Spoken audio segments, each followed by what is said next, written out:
everybody, Giselle Grenier here from artplace.ca.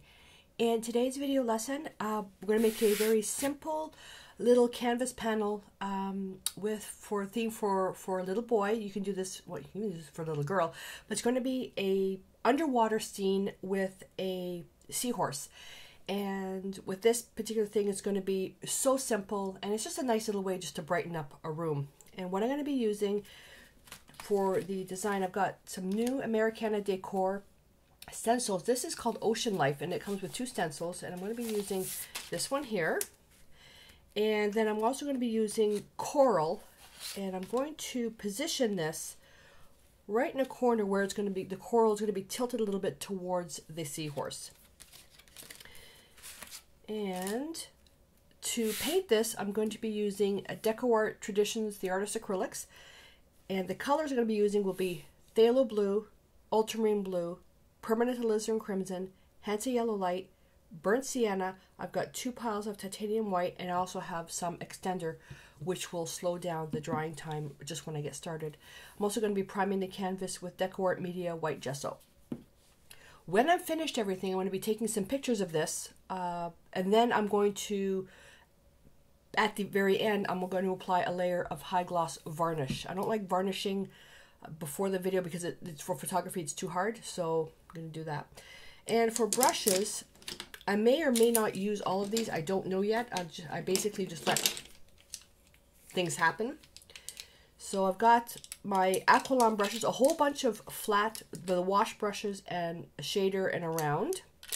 And I've got my number 8 Bristle Bright for the gesso. I've got a whole bunch of stencil brushes because I'm going to be using some for a splattering technique if I decide to do that. And I've got a little mop brush to soften everything. So again, I'm not sure if I'm going to use it all, but the supplies will be on my blog, so you'll be able to get a list there. So I'm going to take the gesso, and I'm going to dip my brush in there. And this gesso is thick. It's not a soupy gesso. The thing with gesso,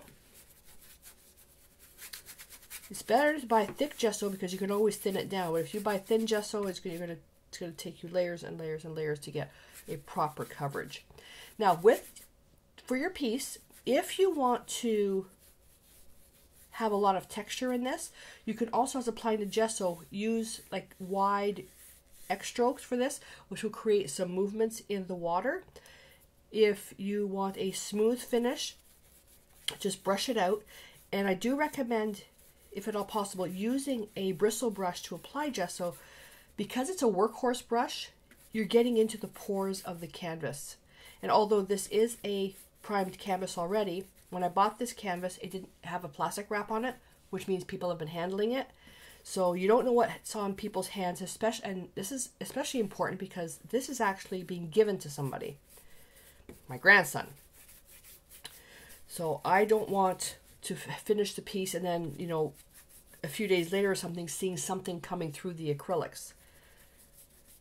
So when you buy panels and canvases that are unprimed, or sorry, if they're primed and unwrapped, then what to do is just, if you have, I mean, you can get at the dollar store, get some very fine sandpaper,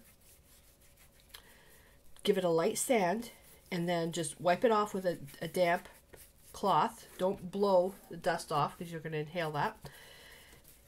And then just apply a coat of gesso. Better to be safe than sorry. That is more evident when you're buying drawing paper. You've got people handling the paper and, you know, natural oil transfer onto the paper. So when you're buying drawing paper, if at all possible, always buy it wrapped in cellophane. Let's go with brush hairs. And brush hairs come out of bristle brushes all the time. That's natural. I'm just going to tilt this, make sure I've got coverage everywhere. And always read the label on your gesso just to make sure you're following the directions. Some gesso requires curing time overnight. It's a primer, so I'm just using this as an extra coating. I'm not going to wait the time. Okay, so I'm just going to make my final finish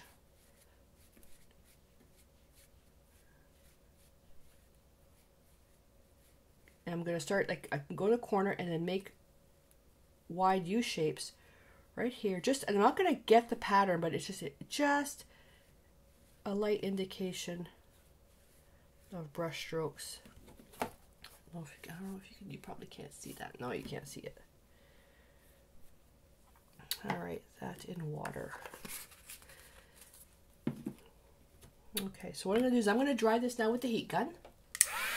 All right, no, I forgot to tell you, somebody asked me, what if you don't have gesso? Then just use white acrylic paint. Just use that. Don't worry about it.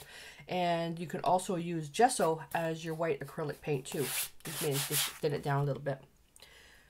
Okay, and now we're going to get started. I'm going to apply a little bit of extender. This is just for this stage, because the blending stage takes me a long time because there's a certain look I want.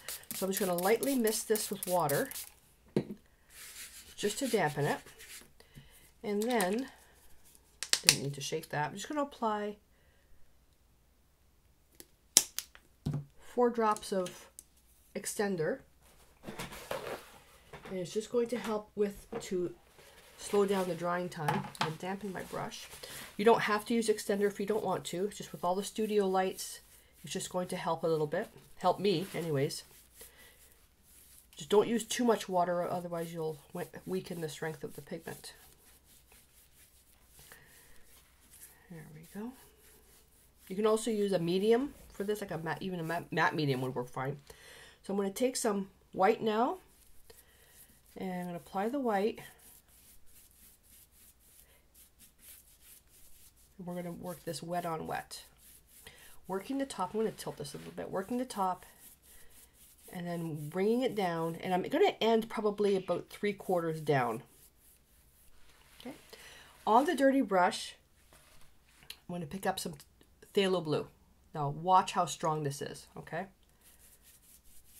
This is super strong. Yes, it's a lot. I did it on purpose. So I'm just going to apply that. Because phthalo blue is a blue that leans towards green, and it's so strong and people always use too much. And I'll just bring this down all the way to the bottom.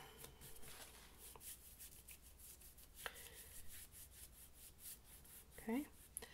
What do you do if you put too much on? I'm going to blot the brush. You can rinse it if you want, but I'm not going to bother. I'm just going to blot the brush, pick up a good chunk of white, and just bring it in here.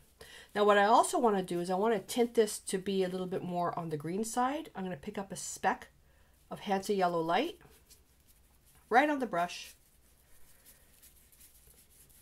And I'm using those nice X strokes and putting that in there. There we go.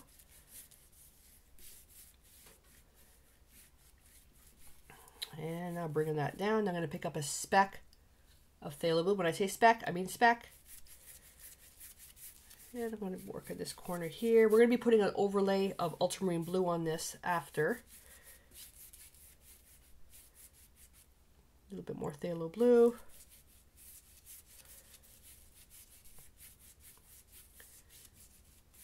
And as long as your surface is wet, as long as the canvas is wet, you can do this till the cows come home. I mean, you can just keep going and going and going. Now I'm going to change my brush. I'm going to dampen it. And now I'm going to pick up some ultramarine blue. Right in here. And ultramarine blue is much weaker than phthalo blue, so it's going to take me a couple of or more than a couple of passes. It's going to take me a few passes for this. You notice I'm not covering everything. I want some of that blue-green to show through. I'm going to leave it about the 1/3 mark.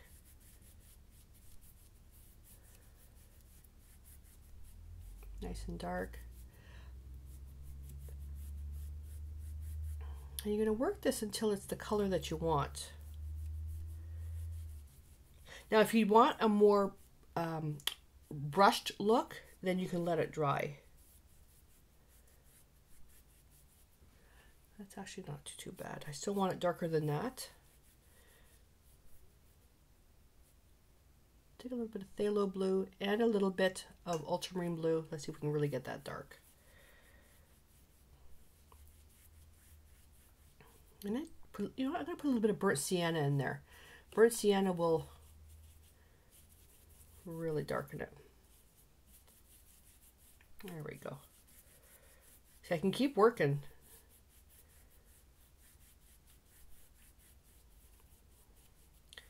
Nice, good coverage.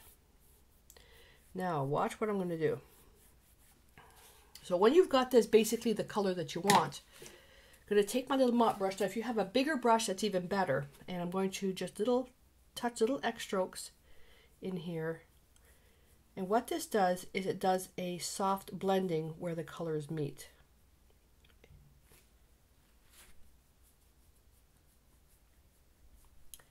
It just hypnotizes the area. Now I'm going into the dark. And this part here is always a scary thing because it's, you know, it's a hit and miss if it's going to work or not.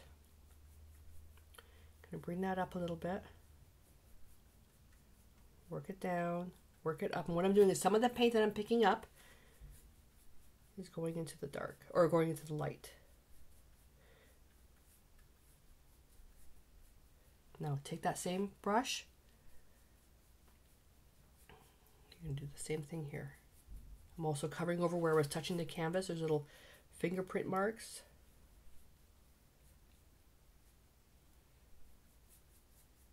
Come down, go back up,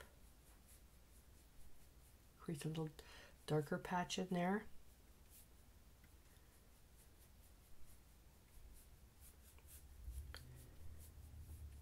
Okay, so but painting them, you know what? I think I want this a little bit darker. Stop. Unless you know exactly how your paints dry. Acrylics dry darker as you acrylics dry darker as they dry. Okay, so as they dry, the water evaporates and they get darker. So if you're thinking a little bit darker, then you know you might want to wait. But if you're sure how your paints are going to dry, then yeah, go ahead and do that. You see, I just picked up that same mop brush and I'm putting it down here. I want this to be nice and thick, actually. And I can still do the soft blending here. Oh, we have workers outside.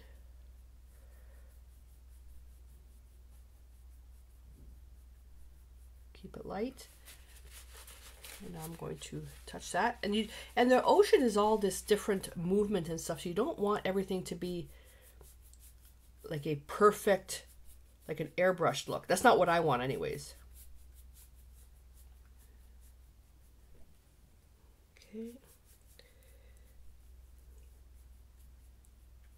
What I will do though is when this dries, I'm going to show you how to apply a glaze on top of this. And these are all different techniques I'm showing you. You don't have to do this. This is just, if something's not dark enough, this is what you do. If you want this effect, this is what you do. So you can take take whatever combination you want to do everything. It's completely up to you. All right, so see how you got some nice little movements in there? So I'm going to let this dry now, and I'm going to show you how to apply a glaze in the next step.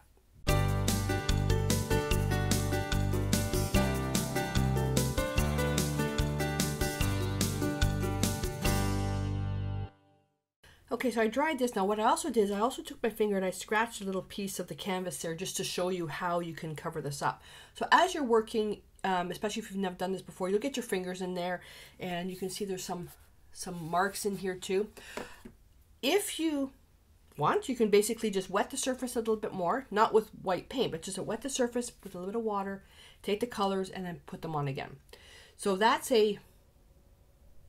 like a glaze basically. So all you're doing is just applying a transparent layer of paint to the surface. You have to make sure that it's dry though. So I'm going to take the ultramarine blue and I can come in here and just apply, I'm going to grab some more water. And you're just applying a layer of paint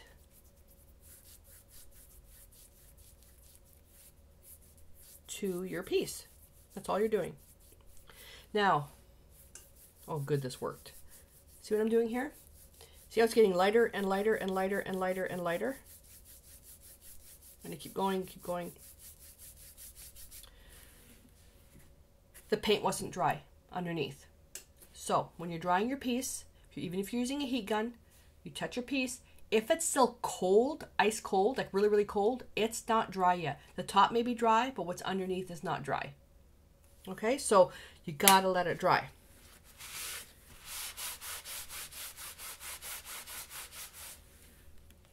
Okay, so what do we do now? We dry it again. So what we're gonna do is we're gonna take our, I already know I want this dark, so I'm gonna take our phthalo blue and ultramarine blue, and I'm just gonna go right on top. Phthalo blue is a very high staining blue. Let's put some burnt sienna in there just to make it a little bit darker. There we go.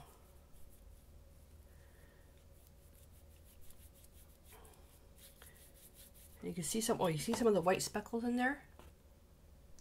The paint didn't quite sit into the canvas. So if you want a super smooth surface as well, like for your painting, after you gesso, you can also do a light sanding. That's completely up to you. So here's another way that you can just a really dark, and I don't want it to be like a flat black, so I like the light down here. And I'm going to rinse my brush now.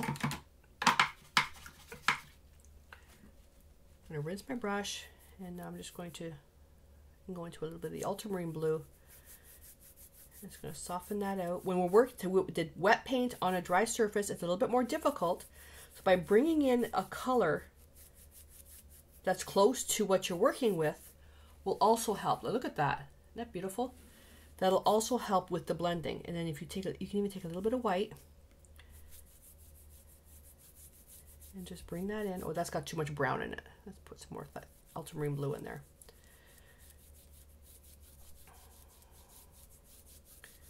So now this is wet on dry.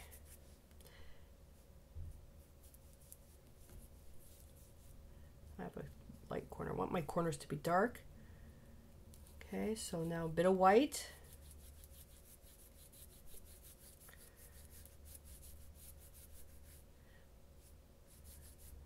Grab a little bit more phthalo blue. See how you can just work that in? So you don't have to apply a whole bunch of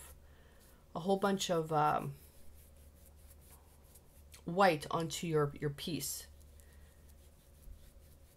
Picking up the different colors creates all the different effects in the water. Now you notice I'm kind of going down this way. I want to straighten that a little bit. There we go. So pick up a little bit more white.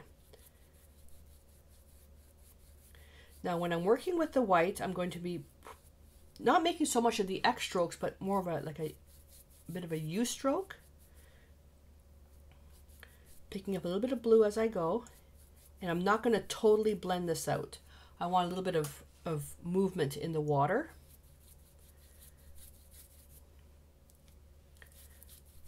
Always with a dirty brush. Pick up a little bit of ultramarine blue. That should have been phthalo blue actually, not ultramarine blue.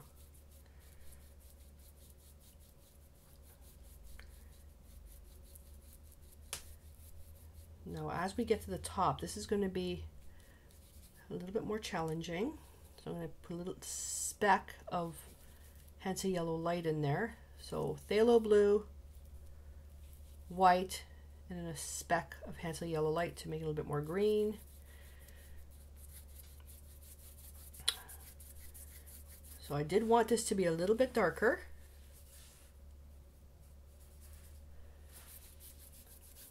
And now here I'm going to make sure that I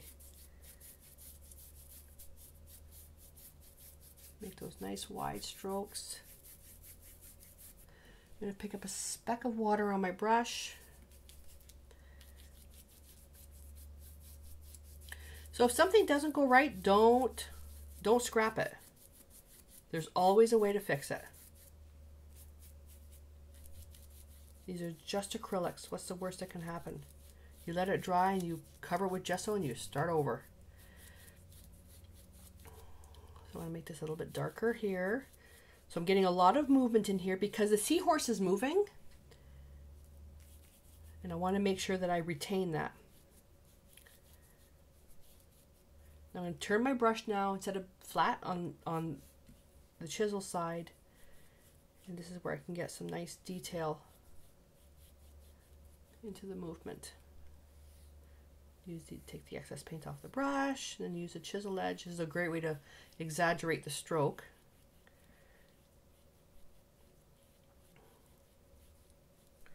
Turn the brush a bit on an angle. You can do so much with brushes. See how we have some beautiful movement in there now? So now I believe I'm ready to show you how to do the glimmer at the top for the sun. Now we're not going to make the sun yellow, of course. We're going to take white on the dirty brush and we're going to start, and we're just going to create on a bit of an angle, just so it comes down this way a little bit.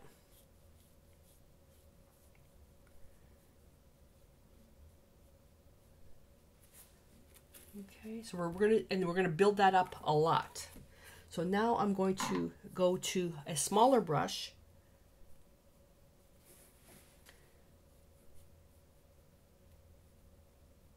And I'm going to manipulate the brush.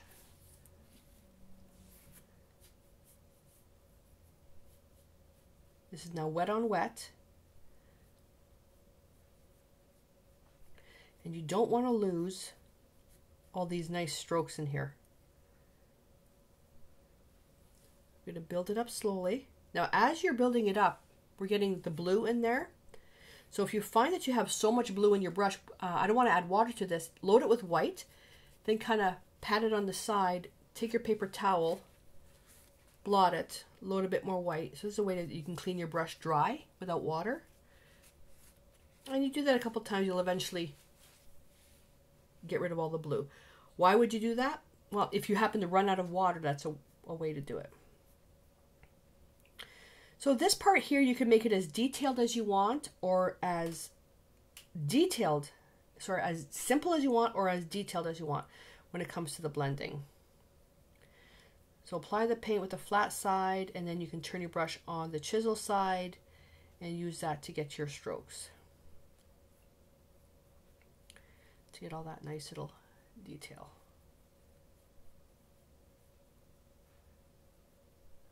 Feather this out a little bit more.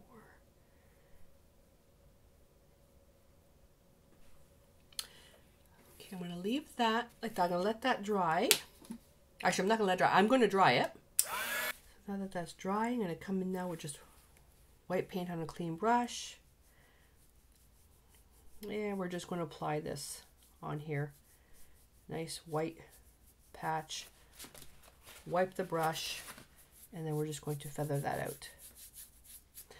Pick up a little bit of blue.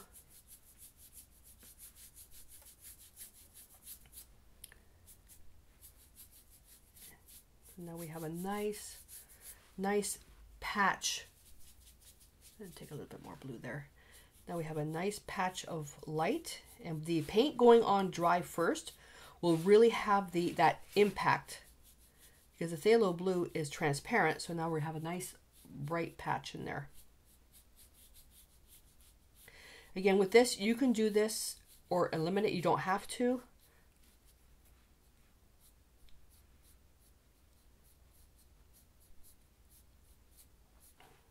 There we go. Let's just bring that a little bit down. And this is now with dry brushing, where I'm applying just light pressure on the brush.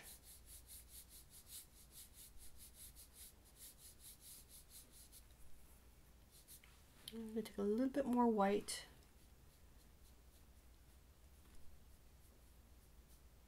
The frame is going to come in probably about a quarter of the way. And it's up to you how far you want to take your piece. You make the art for you. I'm not making this art for you. I'm showing you how I'm making it for my grandson. So make it how you want to make it. If you want to make your ocean water red, make your ocean water red or orange or whatever color you want. So I'm just laying the paint on a little bit thicker here.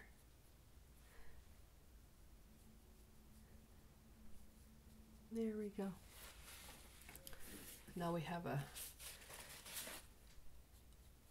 I didn't want a straight line there. Let's just break that up a little bit. Perfect. Perfect. So being able to manipulate your brush really will, you can create some really neat things. Alrighty. Now we're ready to stencil. And put that there. Now to stencil, I'm going to create a dark, and I need more blue. And I'm going to, actually I'm going to go right over here. I should clean the tray. A phthalo blue, I'm going to take about half of alizarin crimson permanent. And phthalo blue is blue that leans towards green. Alizarin crimsons are red, so red and green opposite on the color wheel, so it'll make it darker. And as well, not too much, but it'll be more on the purple side. And then take some burnt sienna. You can use black if you want. I don't want to.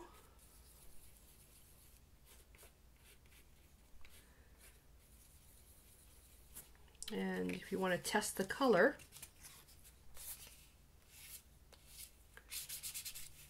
a little bit of white. There we go. So we have a really, really, really dark color. That's the underlying color. All right. Which really isn't going to make a difference if you're painting, if you're doing like a silhouette. Where it will make a difference is if you're going to be adding white to it, which we're not. So I have to make sure I can see through the stencil here. And I'm making sure that I've got at least 1/4 of an inch of a gap. Okay, and I'm going to take, this is the stencil brushes, and I need a paper towel. And you can see how simple this is. And just all the other stuff I showed you, that was just potential things that could go wrong. So whether or not it goes wrong for you, then that's perfectly fine. If you don't have those issues, hey, super. So loading the brush, then I'm patting on the paper towel, and I start, and I'm just going to pounce, and then go little circles. And then where the stencils are a little bit delicate, I'm just going to touch, and then I'm basically taking from the outside of the stencil, working in. That way if I go the other way, paint may go underneath. Now, I'm not a stenciling expert. I don't pretend to be. This is just what works for me.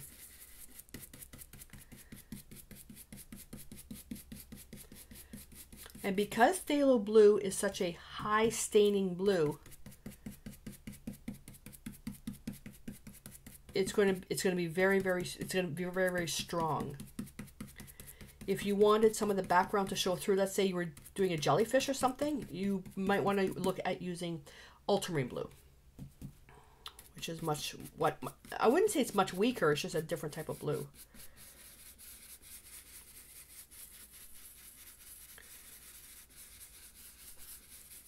And this is also another reason why it's important that your piece be 100% dry when you're stenciling, that way you don't lift up any paint. I put a lot of paint on this one. Hopefully it'll seep underneath so you can see what happens, and I'll show you how to fix it.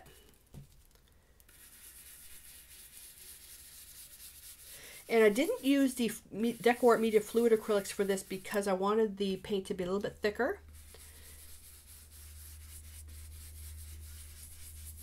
But you can. It's not that you can't. You can.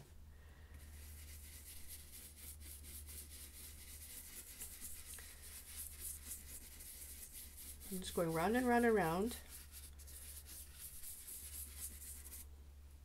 Okay, when you've got something that you like, lift it up. Nah, it didn't go through. I was hoping it was going to seep underneath. Okay, well, if it seeps underneath, what you can do is take a little round brush with the paint and then just very carefully just go around and then just clean up the edges. That's what you could do. Yeah, a little bit of dirt on my stencil there. All right, when you've got this, what you can do with the leftover paint is you can come in and you can just, you know, touch up some of the edges if you're working on a gallery style canvas where you're not going to be framing it. And I've got some little white flecks on here, so I can come in using those same wide strokes. And all it's going to do is just add a little bit of dark. This is the ground. Okay, I'm going to dry this. And now I put that stencil brush in the water. So now we're going to work with this one. Now this one here doesn't matter how close to the edge you get. What I want to make sure is that this is at the bottom. But if you happen to put a little bit too high, you can always take some darker paint and just paint a little. You know what? That's a good idea. I'm going to do that. Never mind. I was going to basically say if you put it too high and it looks like it's floating, you can create a little rock formation, which is what I'm going to do. So let's put this right about here.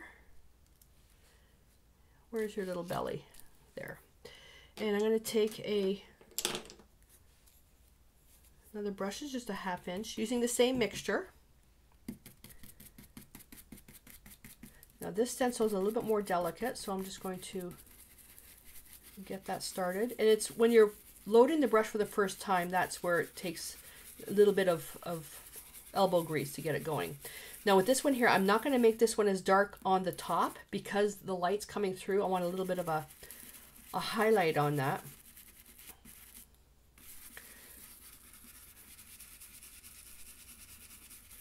But as I work my way down, then it's going to be darker.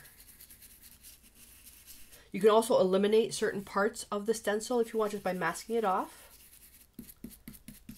This part here is going to be covered by a frame, so there's no real reason to worry about that. And now I'm just going to apply a couple of, I'm going to put 2 layers on here.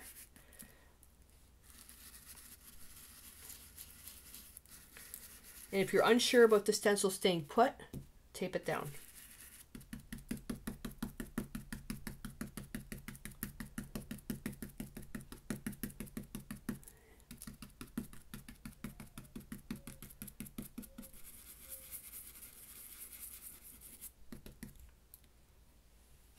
Just making sure.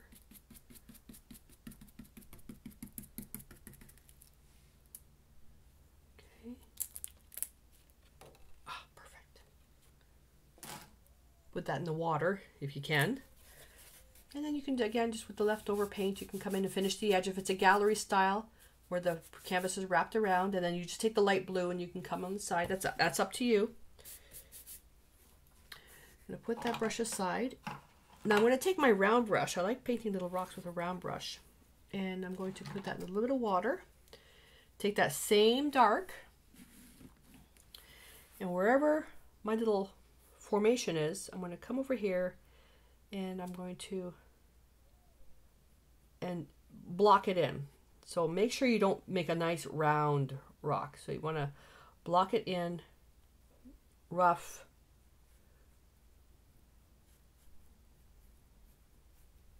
Like that. And then just fill it in. See how I'm filling? I'm not putting it perfectly smooth because this is going to add some texture as well. And I could do the same thing here.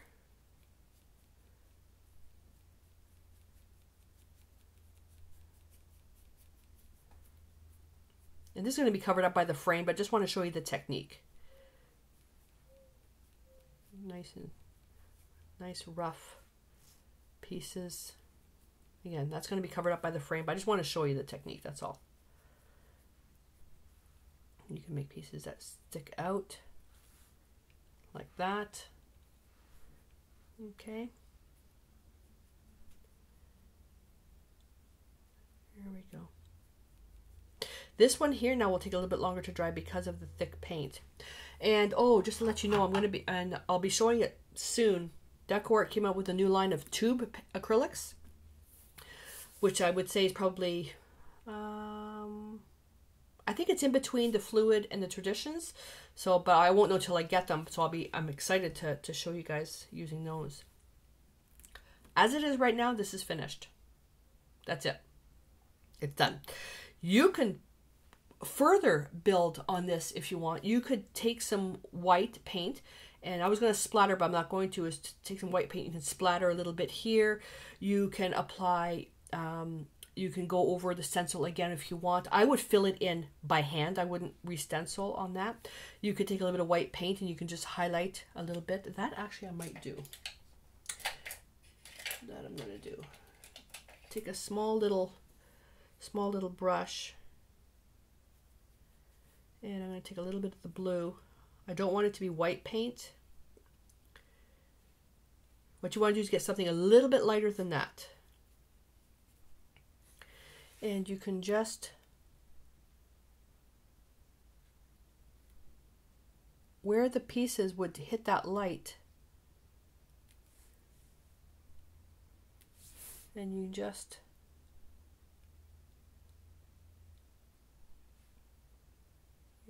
going to put a little bit of that mixture in there. And don't forget it dries darker. So just a little speckle. I want to keep it really as a silhouette. Now see this one here where it's got this little bumple down? I don't think that's part of the stencil. I think that's where the paint went underneath. Yeah, the paint went underneath. So you know how to fix that? All you do is just make it a little bit bigger. So there's no point in trying to fix the water, just fix the face. So go to another brush. I'm going to take that dark, I'm going to turn this around. And I'm just going to come in here. And I'm just going to smooth that out a little bit. And this may take a couple of coats, you don't want to put the paint on too heavy. At the same time, now the more layers of this blue you put on, the darker it's going to be. So let's use that to our advantage, and we can apply the dark right on the bottom for some shading.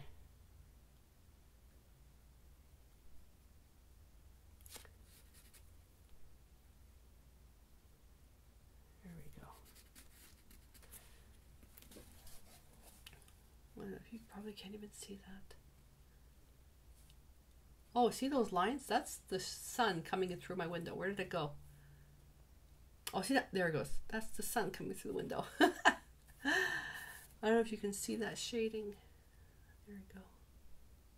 I don't know if you can see that. So, and then it can, you know, take a little bit, you can use your leftover paint and just pop that in there. It's up to you. But that's it. Finished. How cute is that? So other than showing the different things that can go wrong, because things do go wrong when you're painting. And I am getting some, you know, especially the beginner students that I have, they're getting, you know, they're expecting perfection for the very first time. And you know what, darlings, it's not going to happen. The only way you learn is by making mistakes. End of. Just embrace it. Just embrace it. So let the mistakes happen and go, oh, okay, well now I know if I don't let something dry right away, the paint's going to come up. So now I got to let it dry. Oh, okay, well it felt dry, but it was really cold. The top is dry, underneath is not. Let it dry. Okay, it's the same thing with oils. Okay, so if oils feel dry to the touch, that doesn't mean they're dry underneath. Oils dry by oxidization. So kind of the rule applies to both. Just because it feels dry this way doesn't mean it's dry underneath, especially if you're using thick paint. Okay, so dry, dry, dry, dry, dry. And if it feels really cold, it's not completely dry yet, unless you're painting in -20-degree temperatures. And as well, if you're using a heat gun, don't start painting right away. Let the canvas come back to room temperature. It only takes a minute, and then do that. What else?